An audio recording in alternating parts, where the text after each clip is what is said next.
Hello, welcome to question 12 on the higher content only now. So let's get into it. 12a, factorise fully, 6y squared, take 5y minus 4.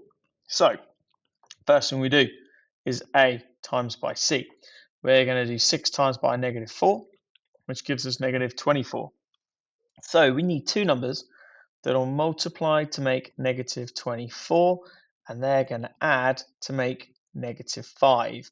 I've just thought of it, it's hit me. I mean, of course, you can list the factor pairs of 24, 12 and 2, 6 and 4, but 8 or negative 8 and positive 3 have just gone straight into my brain. So now I can split the minus 5y into minus 8y and into positive 3y.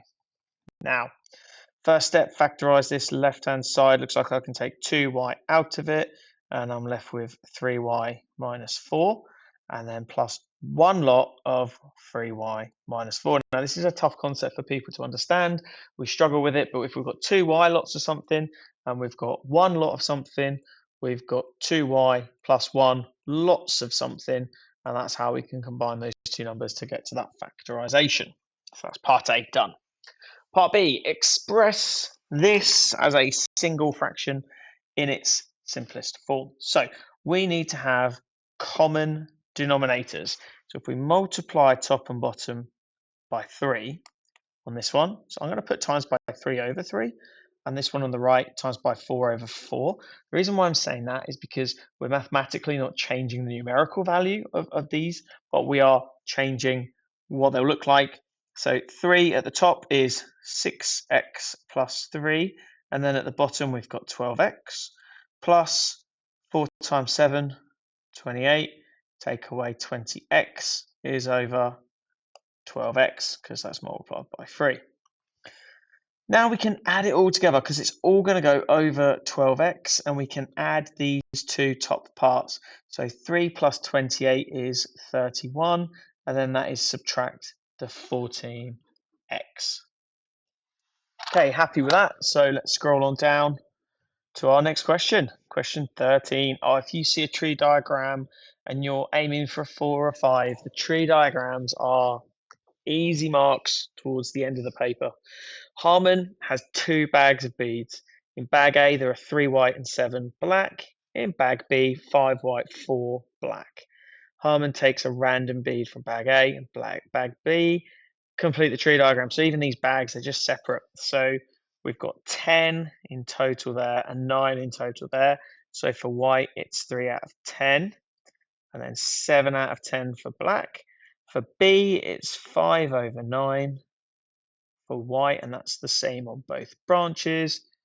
4 over 9 and 4 over 9. So that is 2 easy marks. 1% of your grade on the iGCSE.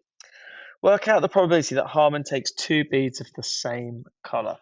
So this is going to be white followed by white, or black followed by black, and then add them together. So 3 over 10 times by 5 over 9 plus 7 over 10 times by 4 over 9. Okay, these two probabilities, that makes 15 over 90 plus 28 over 90, which is 43 over 90. Okay, super duper. Right, question 14. The combined savings of Abel and Bahira, or A and B, let's keep it simple, are 15,435 dinars. The savings of B are 45% more than the savings of A. So A plus 1.45A is equal to 15435. Okay, and then we've got some more information here, but we need to work out Chana's, which is C. I'll work that in a minute. I can work out what A is from this here, because 1.5A plus A is 2.45A, and then we can divide by 2.45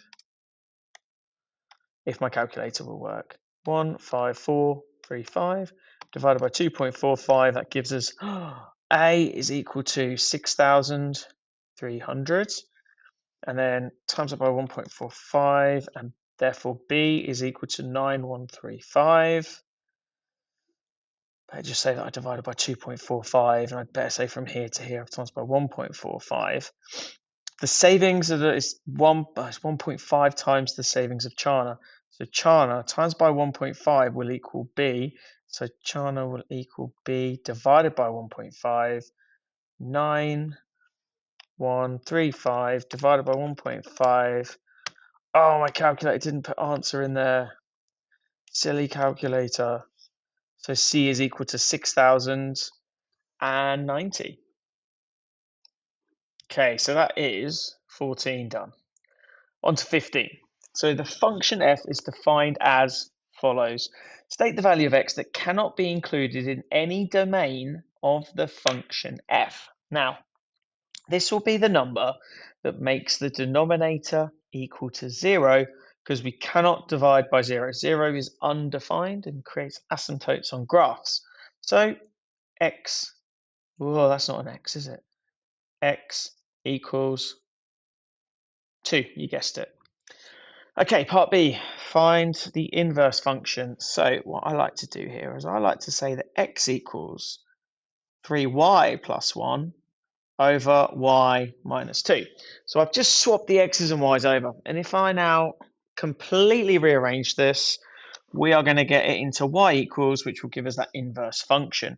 So x, y, take away 2x is equal to 3y plus 1. So multiplied by y minus 2 there.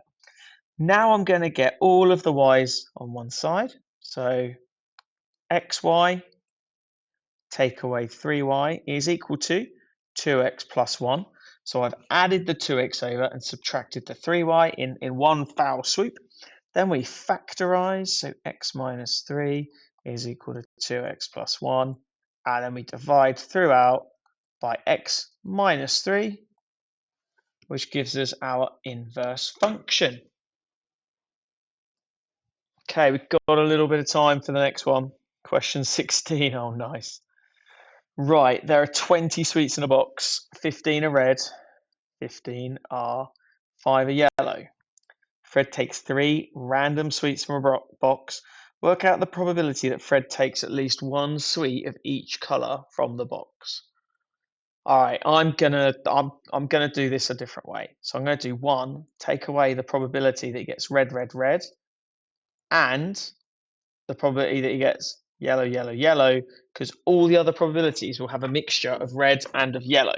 So red, 15 out of 20, give that a capital R, times by 14 over 19, times by 13 over 18, because of course once we've picked one, we've only got 19 left to choose from. So, sorry, excuse me, my computer's trying to turn off there. Cut that out. So that's our red one. It's the same for yellow, with those denominators going down by 1 every time. This would be a crazy one to have on a non-calculator paper. You would be simplifying all over the place. Okay, 15 over 20 times by 14 over 19 times by 13 over 18. And that's giving me 91 over 228. I'm going to repeat that process now. Times by 4 over 19, times by 3 over 18, and that gives me 1 over 114. I'm just going to say that I'm adding them together. I don't need to make those denominators the same because we are on a non-calculator paper, and that gives me 31 over 76. Now, the one last step we've got to do, because we said we were going to subtract that. So 1 take away 31 over 76. I'm going to go to my calculator now and just do 1 minus answer. And our final answer gives us 45 over 76. And that is that for that question. Okay. Have I got time to do the next one? I've got 5 minutes left on my timed recording. I love rationalizing the denominator, so we will give that one a go. So show that. This is a really nice question. 1 plus root 5 over 3 take root 5 is going to be multiplied by 3 plus root 5 top and bottom, which has a numerical value of 1. And we're just going to go through that multiplication now, and I'll show you why we do it. So the reason why we change that sign is because these square roots are going to cancel out. 3 times 3 is 9. We've got minus 3 root 5. We've got positive 3 root 5. That's where they cancel themselves out. And then root 5 times root 5 is 5, which gives us a negative 5. So this is going to be a 4 that comes out of this bit. So our answer is going to be over 4. The next thing we need to do is do that multiplication of the numerator.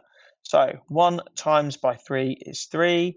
We've got root 5, we've got 3 root 5, and we've got 5. So this gives us 8 plus 4 root 5. And it's okay to have a square root in the numerator. That's not a problem. And now both of these will divide by 4. So we've got 2 plus root 5, and there's no further simplification to be done. Now, I know that you could just put this in your calculator to get your answer, but it says show that. It says show each stage of working clearly. So you need to have all of this in order to get full marks.